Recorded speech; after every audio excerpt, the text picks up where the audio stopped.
So if you are in the industry or the sector of technology, or you are in a market where there is a lot of opportunity to disrupt the market, this is a risky business tactic that could win you market share. It's called blitzscaling. Now, blitzscaling has been done by many different companies.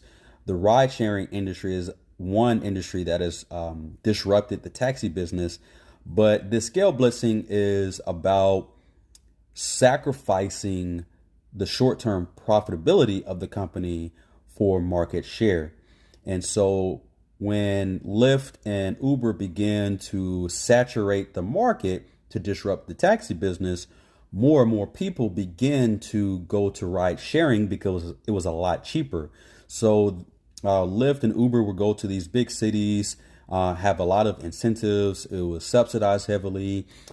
Investors knew that they were going to be burning a lot of cash just to win the market share.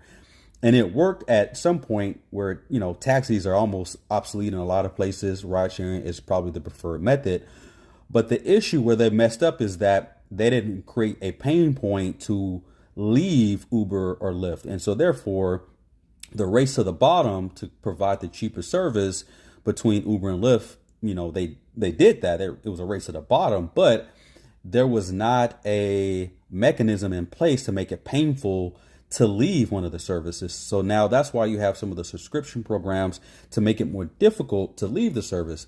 But, I digress. So this tactic called blitzscaling is it can be very useful in the right situation. It can be very risky if you do not do it right. If you do not know when to flip the switch to begin to focus on profits rather than, profit share or market share rather.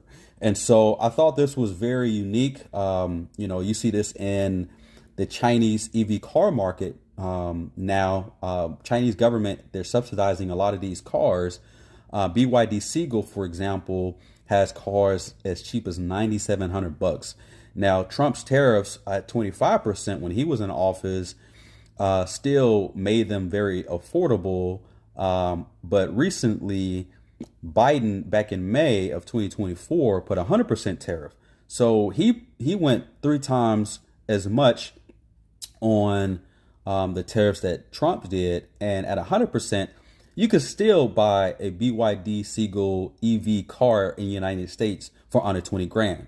Now, the status quo right now, you're going to spend about 30 grand for an EV car in America. What are your thoughts?